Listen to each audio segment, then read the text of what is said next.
कुछ दिनों से हम लोग आत्मिक उन्नति में कैसे बढ़ना चाहिए उसके बारे में सीख रहे हैं।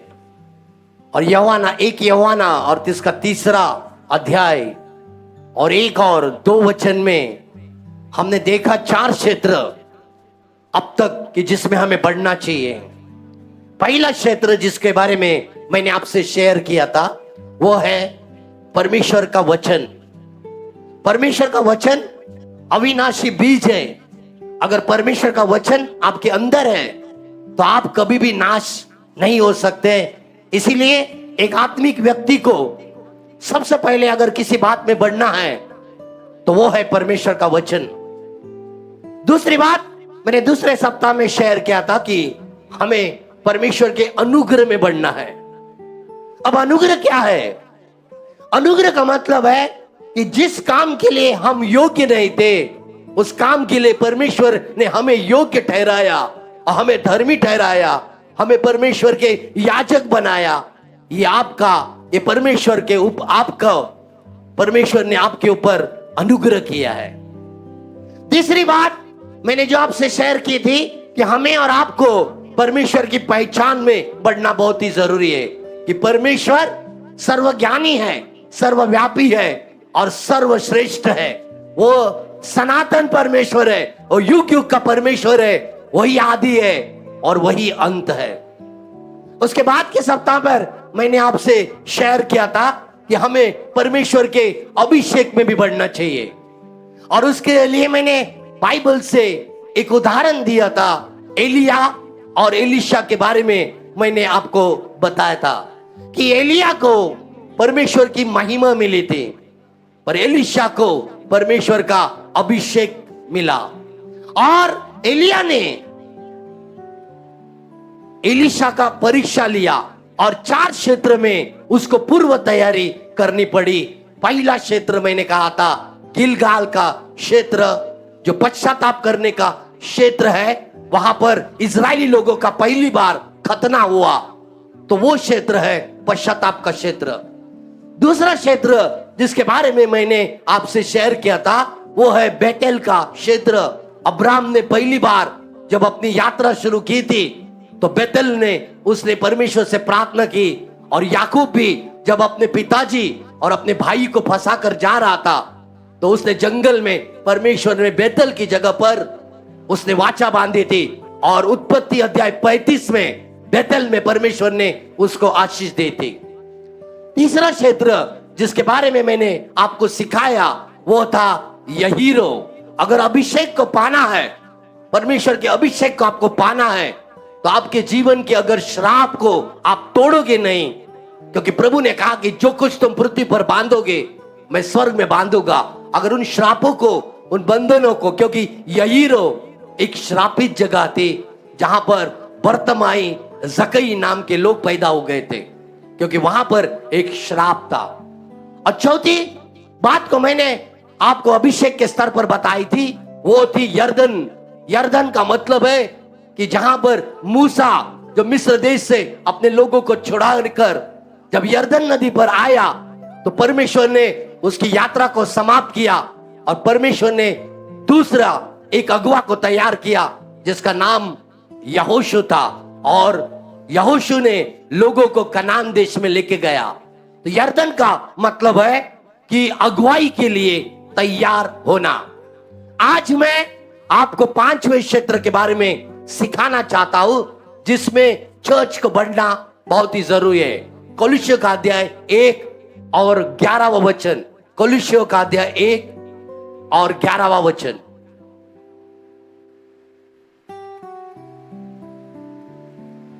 और उसकी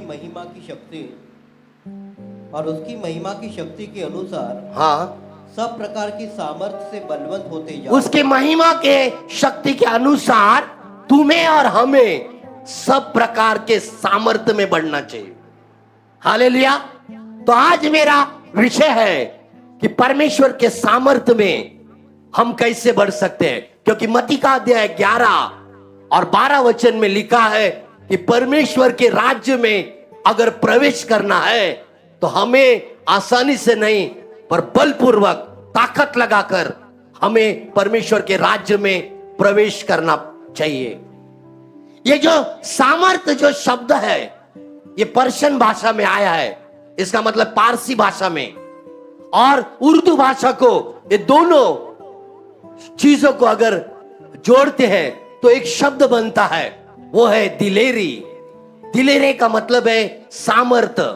दिलेरी का मतलब है सामर्थ्य। ये साधारण सामर्थ्य की बात मैं नहीं कर रहा हूं। और दिलेरी ये शब्द दो चीजों से जुड़ा है, एक है दिल और दूसरा एरी। दिल का मतलब है ऐसा दिल जो सब कुछ करने की ताकत रखता है। बहुत से लोग कुछ घटना को सुनते हैं तो उनको हार्ट अटैक आ जाता है। कुछ लोग ज्यादा खुशी को देखते हैं तो उनको हार्ट अटैक आ जाता है। पर ऐसा एक दिल जो परमेश्वर आपको देना चाहता है कि आपके जीवन की परिस्थिति कुछ भी क्यों ना हो जाए, उस दिल में उतनी ताकत देगा, वो सामर्थ्य देगा कि आप परिस्थिति को झेलकर उसको पार कर सकते हैं। ऐसा दिल परमेश्वर आपको देगा। और एरी का मतलब है, जो एरी जो शब्द है उसका मतलब है आपके अंदर गुण। मतलब आपके दिल के अंदर एक गुण है, वो गुण का मतलब है दिलेरी या सामर्थ्य। दोनों शब्दों को मिलाकर एक शब्द तैयार होता है, वो है दिलेरी। अगर इंग्लिश में बोलते हैं उसको बोल्डनेस। अगर साहस, हिम्मत, वीरता और करेज, इन शब्दों को जोड़ा जाए तो उसका अर्थ भी दिलेरी है। अगर आत्मिक भाषा में मैं 5 चीजों को आपको बताऊंगा कि दिलेरी का सच्चा अर्थ क्या है। पहली बात, दिलेरी का अर्थ है सत्य के लिए बिना डर के खड़े रहना। आज संसार में लोग कुछ गलत चीज उनके ऊपर होती है तो डर के मारे उन लोग झूठ बोलते हैं और झूठ का साथ देते हैं। पर अगर परमेश्वर की दिलेरी आपके अंदर है तो आप परिस्थिति कुछ भी क्यों ना हो, आप सत्य से कभी भी मुकर नहीं सकते, क्योंकि यीशु ने कहा मार्ग, सत्य, जीवन मैं हूं। तो अगर परमेश्वर की दिलेरी आपके अंदर है तो आप सत्य के लिए बिना डर के खड़े रहेंगे। ये पहली आत्मिक बात है दिलेरी के लिए। दूसरी बात, लोगों का विरोध होने के बावजूद भी आप परमेश्वर की इच्छा को पूरे करते हैं, उसको दिलेरी कहते हैं। क्या कहते हैं? लोगों के विरोध के बाद भी आप परमेश्वर की इच्छा में खड़े और अड़े रहते हैं, उसको परमेश्वर की दिलेरी कहा जाता है।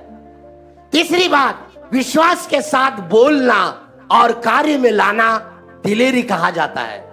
चौथी बात, आपकी कठिन परिस्थितियों को आपको पीछे करके आप आगे बढ़ते हैं, उसको दिलेरी कहते हैं। और पांचवी बात, पवित्र आत्मा पर निर्भर होकर जब आप सेवा करते हैं तो उस व्यक्ति के अंदर परमेश्वर की दिलेरी होती है। प्रेरितों के अध्याय 4 29 से 31 वचन को पढ़ेंगे। इनके माइक्स को थोड़ा बड़ा करना क्योंकि वॉल्यूम आएगा नहीं तो। प्रेरितों के अध्याय 4 29 से 31। अब यहां पर क्या हो गया? प्रेरितों के समय में एक सताव आया, कुछ लोगों ने उनको सताया। तो सताव होने पर जो परमेश्वर के लोग थे उन्होंने क्या किया, हम पढ़ेंगे। अब हे प्रभु, ए प्रभु, उनकी धमकियों को देख, उनकी धमकियों को देख और अपने दासों को यह वरदान दे, ये वरदान दे कि तेरा वचन बड़े हियाव से सुनाए, तेरा वचन बड़े हिवाल से सुनाए और चंगा करने के लिए तो अपना हाथ बढ़ा कि चिन्ह और अद्भुत काम तेरे पवित्र सेवक यीशु के नाम से किए जाए। हाँ, तो जब प्रेरितों के समय में जब सताव आया तो उन्होंने बचाव के लिए प्रार्थना नहीं की, उन्होंने ब्लड ऑफ जीसस नहीं बोला, ना ही उन्होंने प्रोटेक्शन के लिए प्रार्थना किया, परंतु परमेश्वर से उन्होंने सामर्थ्य मांगा। ये परमेश्वर ऐसी दिलेरी दे, ऐसी सामर्थ्य दे कि हम इन लोगों का सामना कर सके, और ऐसा वरदान दे कि हम हाथ रखे तो लोग चंगे हो जाए। हालेलुया। इसका मतलब है दिलेरी एक वरदान है। क्या है? एक वरदान है। दिलेरी एक वरदान है, क्योंकि जो प्रेरितों ने बोला वो दिलेरी के बिना कोई नहीं बोल सकता। अगर परमेश्वर का आत्मा आपके अंदर नहीं है तो आप ये बोल नहीं सकते। परमेश्वर का आत्मा आपके अंदर है तो आप जैसे प्रेरितों ने बोला आप बोल सकते, बोल्डनेस के साथ। 1 कोरिन्थियन 12वां अध्याय और 10 वचन को अगर पढ़ेंगे तो वहां पर लिखा है कि वरदानों में उसने कुछ लोगों को आश्चर्य काम, सामर्थ्य के काम करने के वरदान दिए। वो सामर्थ्य के काम करने का वरदान कहां से आता है? बोलो दिलेरी से, बोलो दिलेरी से। अब हम और आप, एक व्यक्ति परमेश्वर के दिलेरी में कैसे बढ़ सकता है, आज ये मेरा विषय है कि एक व्यक्ति के अंदर परमेश्वर की दिलेरी कैसे आती है। गिनती का अध्याय 13 28 से लेके 30 वचन। गिनती का अध्याय 13 28 से 30 वचन। आपके अंदर आज परमेश्वर की दिलेरी या ताकत या सामर्थ्य कैसे आ सकता है? परंतु उस देश के निवासी बलवंत है हाँ? और उसके नगर गढ़ वाले हैं और बहुत बड़े हैं। ओके। और फिर हमने वहाँ अनाकवंशियों को भी देखा। दक्षिण देश में अमालेकी बसे हुए हैं और पहाड़ी देश में हित्ती, याबूसी और यमोरी रहते हैं। इसे फिर से पढ़ना प्लीज, और बड़े से पढ़ना, क्योंकि कुछ मुझे नहीं समझ में आ रहा है तो लोगों को भी नहीं समझेगा। आप वॉल्यूम बड़ा करना प्लीज। गिनती का अध्याय 13 28 से 30 पढ़ो फिर से। परंतु वेरी गुड। उस देश के निवासी, उस देश के, जब क्या हुआ, जब यहोशू ने 12 जासूसों को भेजा तो वहां के जो लोग थे उसमें से 2 व्यक्ति ऐसे थे जो प्रभु के वचन पर विश्वास कर रहे थे, और बाकी के जो 10 लोग थे वो लोग डरपोक थे, क्योंकि उन्होंने वहां पर दानों लोगों को देखा, बड़े बड़े 9 फुट के लोगों को देखा, राक्षसों के जैसे लोगों को देखा। तो वो लोग जब रिपोर्ट देने आए तो कालेब ने ये नहीं कहा कि शत्रु कितना बलवान है, पर उसने देखा कि यहोवा परमेश्वर क्या कर सकता है। हालेलुया। फिर से पढ़ेगी वचन को।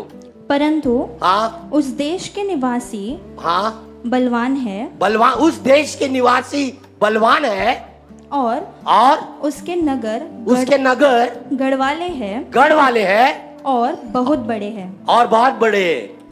और फिर हमने वहाँ अनाकवंशियों को भी देखा। हाँ, दक्षिण देश में अमालेकी बसे हुए हैं। ओके। और पहाड़ी देश में हित्ती, याबूसी और एमोरी रहते हैं। आमेन। और समुद्र के किनारे और यरदन नदी के तट पर कनानी बसे हुए हैं। आमेन। पर कालेब ने मूसा के समाने प्रजा के लोगों को चुप कराने के विचार से कहा। अब ये 10 लोग निगेटिव बातें कर रहे हैं, पर उसमें से कालेब और यहोशू जो था उसने क्या बोला? कालेब ने क्या बोला कि परमेश्वर हमारे साथ में, और परमेश्वर हमको उस देश को हाथ में कर दिया। क्यों कहा कालेब ने ऐसा?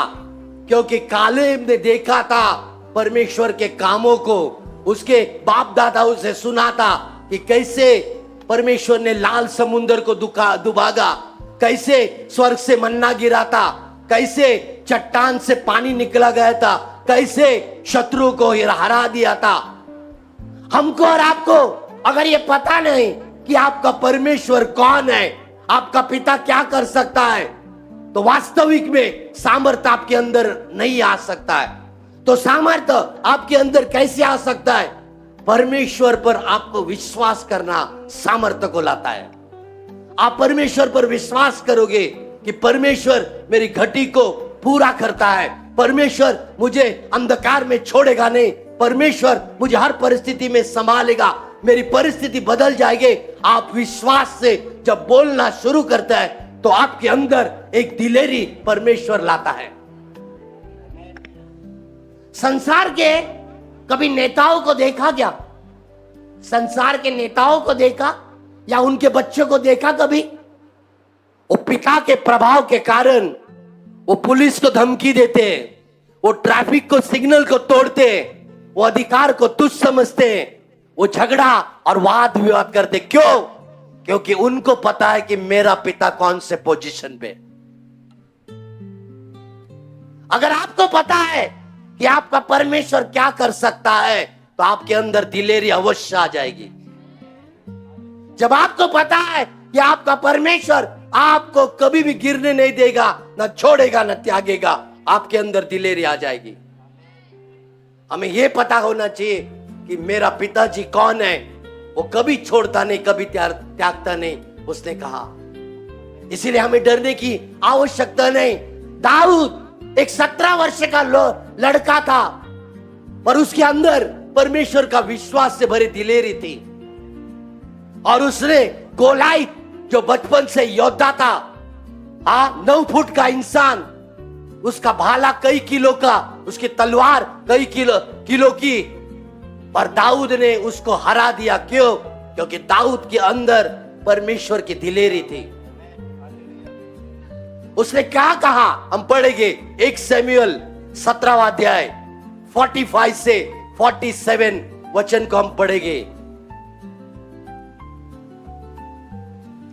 दाऊद ने फलिश्ती से कहा, दाऊद ने फलिश्तिया से कहा, गोलायत से कहा, तू तो तलवार और भाला और सांग लिए आ रहा है, मेरे पास आता है, परंतु मैं सेनाओं के यहोवा के नाम से तेरे पास आता हूँ, जो इजरायली सेना का परमेश्वर है, और उसी को तूने ललकारा है। आज उसी को तूने ललकारा है। आज के दिन यहोवा तुझको मेरे हाथ में कर देगा, और मैं तुझको मारूंगा, तुझे मारूंगा, और तेरा सिर तेरे धड़ से अलग करूंगा। उसने किया नहीं है, फिर भी मुंह से अंगीकार कर रहा है। हालेलुया। अब उसने मार के फिर नहीं बोल रहा है, पर उसके अंदर रोज एक विश्वास कि परमेश्वर मेरे जीवन में सब कुछ भला करने वाला है, परमेश्वर मुझे सब कुछ अच्छा देने वाला है। अगर ये विश्वास आपके अंदर पैदा होता है तो एक दिलेरी का आत्मा आपके अंदर परमेश्वर पैदा करता है। और आज की तारीख में, आज के माहौल में आपकी चर्च के अंदर ये दिलेरी होना बहुत ही जरूरी है। और परमेश्वर आज आपको दिलेरी दे रहा है, क्योंकि परिस्थिति कुछ भी हो जाए, आप कभी भी परिस्थिति से डरेंगे नहीं। परमेश्वर के वचन के अंदर रहकर आप सामर्थ्य का काम को देखेंगे। तो पहली बात, दिलेरी परमेश्वर के विश्वास से आती है। आज आप यहां तक पहुंचे, मैं यहां तक पहुंचा, ये यूं ही नहीं पहुंचे, हमने पहला विश्वास किया, क्योंकि पूरी बाइबल विश्वास के आधार पर है, और विश्वास ही आपको दिलेरी देता है। अपने पड़ोसी को बोलो, विश्वास दिलेरी देता है। दूसरी चीज, हमें दिलेरी में कैसे बढ़ना है, हमें सामर्थ्य में कैसे बढ़ना है। प्रेरितों के अध्याय 1 और 8 वचन, प्रेरितों के अध्याय 1 और 8 वचन। परंतु जब पवित्र आत्मा तुम पर आएगा, तब तुम सामर्थ पाओगे। तो दिलेरी कौन देता है? बोलो, दिलेरी पवित्र आत्मा से आती है। बोला कि जब पवित्र आत्मा तुम पर उतरेगा तुम दिलेरी को पाओगे। जब पवित्र आत्मा तुम्हारे अंदर रहेगा तुम दिलेरी से चलोगे, दिलेरी से बातें करोगे, दिलेरी से काम करोगे। हालेलुया। अब दिलेरी ये संसार में भी है। इफिसियों का अध्याय 5 और 18 वचन, संसार में भी दिलेरी है। बोला कि दाखरस पीकर मतवाले मत होना। क्या बोला है? दाखरस पीकर मतवाले मत होना, पर आत्मा में परिपूर्ण होना। तो आप संसार में आप देखते हो कि एक व्यक्ति जो रोज कमजोर है, रोज दुबला है, रोज चुप बैठता है, पर जब वो शराब पीता है उसमें ताकत आ जाती है। वो एकदम सुकड़ा भी रहने दो, वो पूरा इलाके को हिला देगा, क्योंकि उसको पता नहीं, क्योंकि उसके अंदर एक शराब की दिलेरी आ गई है। पर धीरे धीरे जैसे जैसे शराब उतरेगी दिलेरी खत्म हो जाती है। पर आत्मा की दिलेरी ऐसे नहीं है, जितना पियोगे उतना दिलेरी बढ़ती जाएगी। और इसीलिए परमेश्वर चाहता है कि आज की तारीख में, आज के युग में हर एक स्त्री के ऊपर, हर एक बच्चे के ऊपर और पुरुष के ऊपर दिलेरी या सामर्थ्य का आत्मा होना बहुत ही जरूरी है। अगर प्रेरितों के अध्याय में आप वचनों को देखते हैं तो वो जो पतरस जिसने यीशु मसीह को 3 बार नकारा, उसी पतरस ने जब पवित्र आत्मा को पाया, प्रेरितों के अध्याय 2 और 12 और 13 वचन में, जब उसने पवित्र आत्मा से लोग कह रहे थे, सब लोग कह रहे थे कि इन लोगों ने मदिरा पी हुई है। क्या कह रहे थे? जब पहली बार पवित्र आत्मा उतरा तो लोग कह रहे थे कि इन लोगों ने, ये जो अन्य भाषा में बोल रहे, इन्होंने दारू पी रखी है। पर वचन क्या कहता है? प्रेरितों के अध्याय 2, 4 और 6, जब पवित्र आत्मा उन पर उतरा, वो सामर्थ्य का काम करने लगे। हालेलुया। तो कौन भरता है दिलेरी से? बोलो पवित्र आत्मा, बोलो पवित्र आत्मा। तो रोज हमें किस में क्या मांगना है? पैसा मत मांगो, धन मत मांगो, घर मत मांगो, क्योंकि ये तुम्हारे लिए दिया जाएगा। तुम्हें आत्मा की चीज मांगो, आत्मा की चीज मांगो, आपको पवित्र आत्मा मांगो, परमेश्वर की दिलेरी मांगो, परमेश्वर का विश्वास में बढ़ना मांगो, तो सब चीजें तुम्हारे घर में ऐड होती जाएगी, तुम्हें दिया जाएगा। अगर आश्चर्य के काम आपके जिंदगी में और आपके सेवकाई में देखना है तो परमेश्वर से उसका पवित्र आत्मा मांगो। हालेलुया। जब पवित्र आत्मा जब प्राप्त किया पतरस ने, तो उसने 3000 लोगों को एक दिन में बपतिस्मा दिया और चर्च में प्रेरितों की शिक्षा पाने लगे, संगति करने लगे, रोटी तोड़ने लगे और प्रार्थना करने लगे। जब दिलेरी आती है लोग आपके पास अट्रैक्ट होते हैं, जब दिलेरी आते लोग आपके पास खींचे चले आएंगे। तो दिलेरी कौन लाते हैं? बोलो पवित्र आत्मा। दिलेरी कौन लाता है? बोलो विश्वास। आप कितने लोग आए और मैं किसी ने भी यीशु मसीह को देखा नहीं है, पर विश्वास किया है कि वो मेरा उद्धार करता है, मेरे पापों के लिए मरा, और यही दिलेरी आज तक आपको यहां लाके आई। इसी दिलेरी ने तुम्हें बढ़ाया। तुम्हारे घर, मैं समझता हूं इस चर्च में 25 लोग ऐसे हैं जिन भाड़े पे रहते थे मुझे मिलाकर, और 25 लोगों को परमेश्वर ने, जो मुखिया है, उनको घर दिए। वो दिलेरी से दिए, विश्वास से दिए, सामर्थ्य से दिए। और आज आपके अंदर वो परमेश्वर दिलेरी डालने जा रहा है। जो आप वचन को सुन रहे, परमेश्वर आपके अंदर एक ताकत दे रहा है कि जहां कुछ भी नहीं है वहां देखी बातों पर नहीं, अनदेखी बातें परमेश्वर आपके जीवन में करने जा रहा है। तीसरी बात, दिलेरी कैसी आएगी या दिलेरी में आप कैसे बढ़ोगे? प्रेरितों के अध्याय 8, प्रेरितों के अध्याय 8, 1 से 8 वचन पढ़ेगी, जरा फास्ट पढ़ना। उस दिन यरूशलेम की कलीसिया पर बड़ा उपद्रव होने लगा। उस दिन किस पर?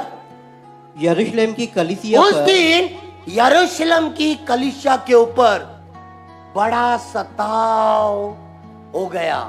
क्या हो गया? कलीसिया के ऊपर क्या हो गया? सताव। 8 वचन पढ़ो, 8 वचन। और उस नगर में बड़ा आनंद हुआ। अरे बाप रे, ये कैसा होगा? एक वचन कहता है कि सताव हो गया, और 8 वचन करता है कि वहां पर आनंद मनाया गया। चाबी किधर है? 4 वचन में चाबी है। क्योंकि जब सताव आया, चर्च के ऊपर सताव आया, तो लोग तितर बितर होकर परमेश्वर का सुसमाचार सुनाने वाले के हैं। अगर आज आप परमेश्वर का सुसमाचार लोगों को नहीं सुनाते तो आपके अंदर डर आता है, पर अगर आप सुसमाचार का प्रचार करते आपके अंदर परमेश्वर की दिलेरी आती है। क्योंकि यीशु का मुर्दों में जी उठना साधारण बात नहीं है। किसी ने ऐसा कभी नहीं किया है पूरे विश्व में कि यीशु मसीह मुर्दों से उठ के तीसरे दिन जिंदा हो गया। वो आपका परमेश्वर है। ये साधारण बात नहीं है, ये बोलने के लिए साधारण है। कोई एक रुमाल को हिला के दिखाए, कोई एक मुर्दे को जिंदा करके दिखाए, पर यीशु मसीह खुद स्वयं मुर्दों से जिंदा हो गया। लोग तितर बितर हो गए और परमेश्वर का सुसमाचार सुनाते गए। 8वें वचन में लिखा है वहां पर आनंद फैलता गया। इसका मतलब है एक बंदा, एक व्यक्ति जब प्रचार करता है, यीशु मसीह के बारे में लोगों को बताता है, उसके जीवन में आनंद रहता है और आनंद के साथ उसके अंदर दिलेरी आती है। एक्चुअली मैं बताना चाहता हूं कि जब भी कलीसिया के ऊपर सताव आता है वो अपनी बढ़त के लिए आता है। बोलो बढ़त के लिए। अब मैं इसका डेमोन्स्ट्रेशन, एक एग्जाम्पल बताता। प्रेरितों के अध्याय 5, प्रेरितों के अध्याय 5 और उसका 28 वचन पढ़ो। एक डेमोन्स्ट्रेशन देखते हम लोग। क्या हमने हाँ तुम्हें चिताकर आज्ञा न दी थी? बोलता है वो जो रोमियो लोग थे, वो प्रभु यीशु के चेले को बोलते हैं, क्या हमने तुम्हें चेतावनी देकर आज्ञा नहीं दी थी? किस बात की आज्ञा? कि तुम इस नाम से उपदेश न करना। तो भी देखो तुमने सारे यरूशलेम को अपने उपदेश से भर दिया है। हालेलुया।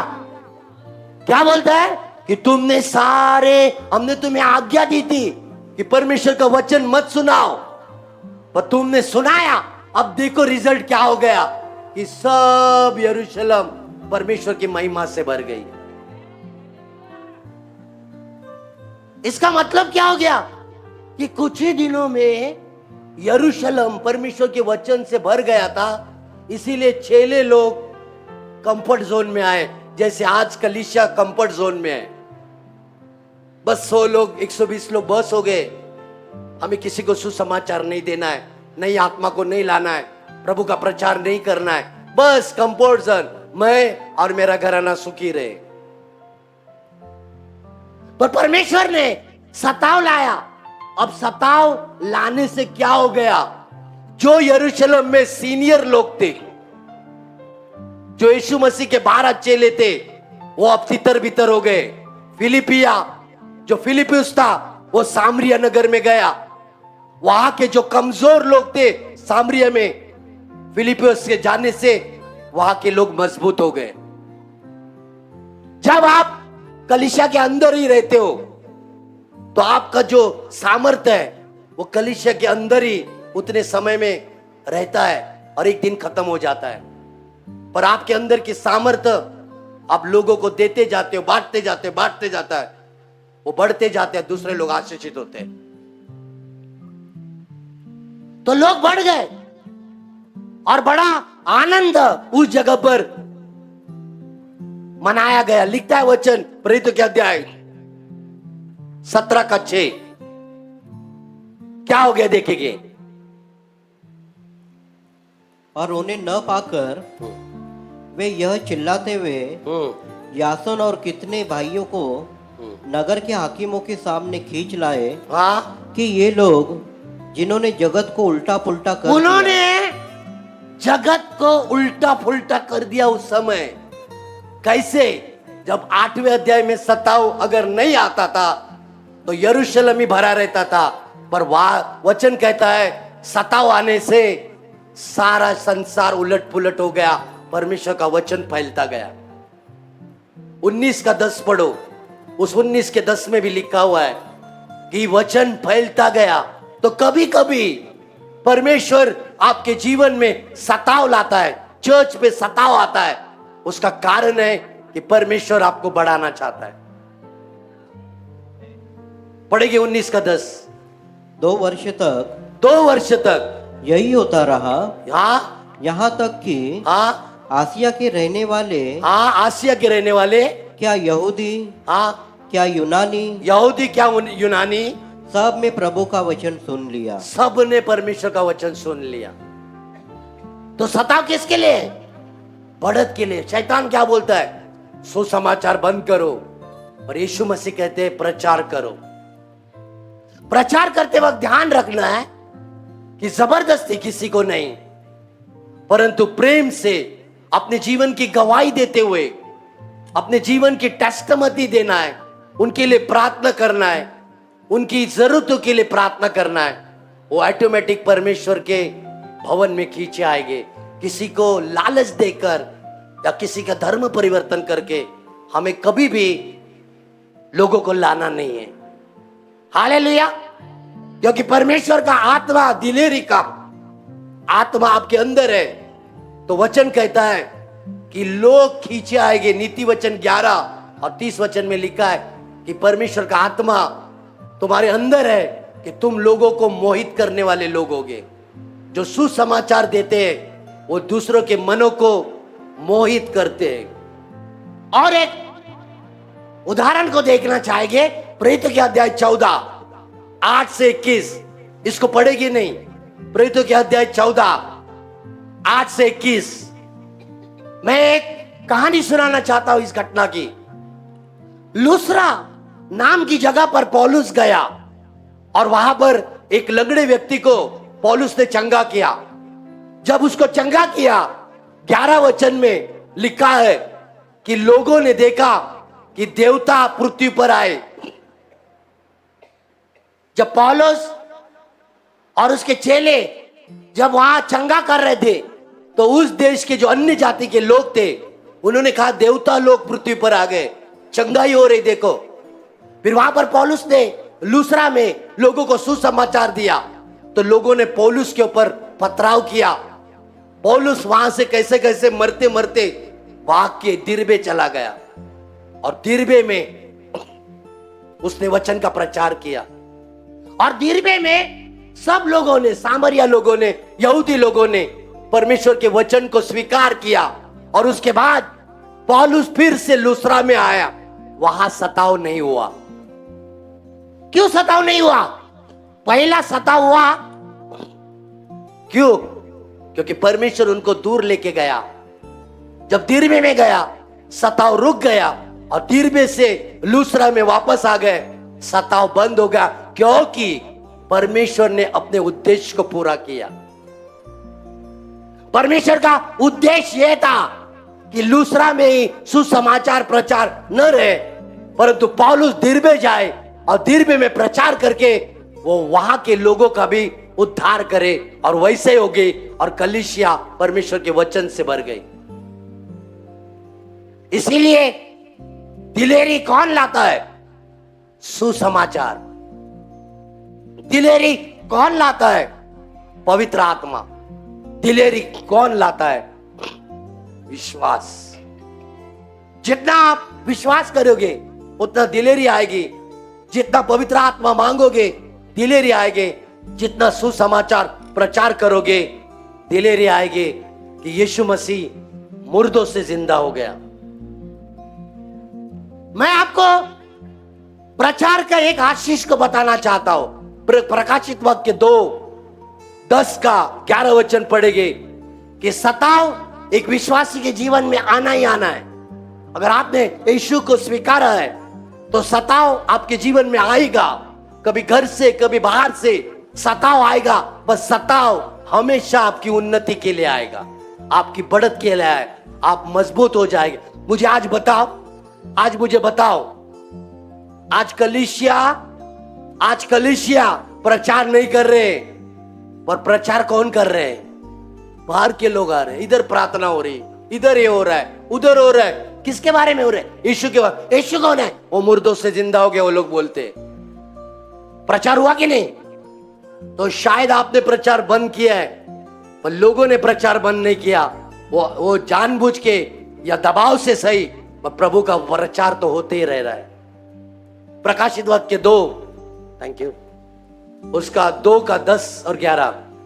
जो दुख तुझको झेलने होंगे उनसे मत डर, क्योंकि देखो शैतान तुम में से कुछ को जेल खाने में डालने पर है। जो दुख होगा, जो सताओगे, उससे डर मत, क्योंकि कुछ लोग तुम्हें जेल में डालेंगे।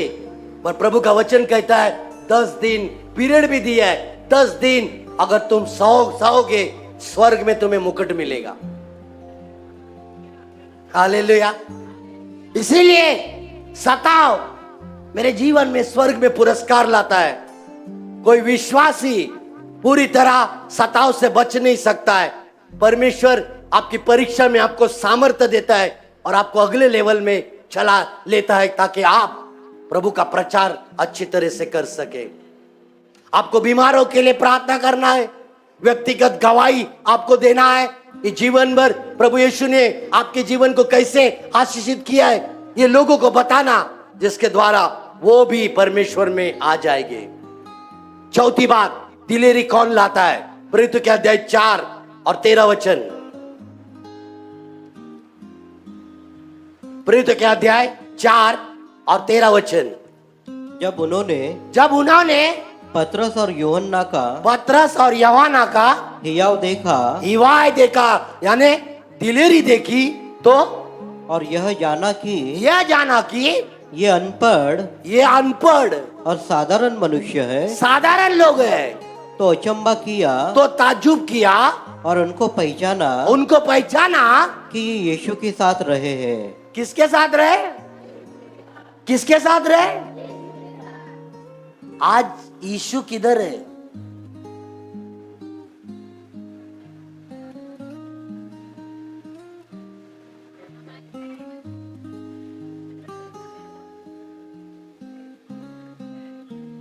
मेरा सवाल है, आज यीशु कहाँ है?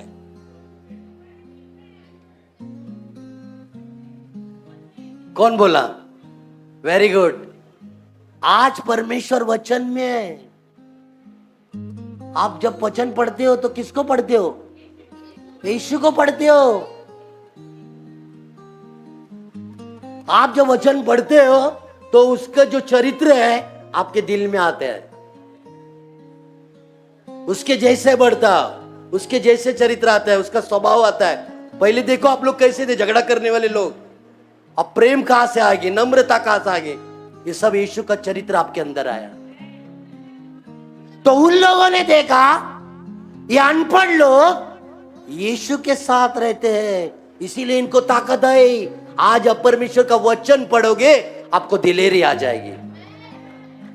आज आप परमेश्वर के वचन को पढ़ोगे, आपके अंदर ताकत आ जाएगी, क्योंकि मेरे परमेश्वर ने हमारे साथ ऐसा किया, हमारे बाप दादाओं के साथ ऐसा किया, वो परमेश्वर मेरे साथ भी ऐसा ही करेगा। जब वचन पढ़ते आपका विश्वास बढ़ता है, आपकी ताकत बढ़ती है, और वचन के अनुसार जब हम काम करते, क्योंकि वचन लिखता है कि आदि में वचन था, वचन परमेश्वर के साथ में था।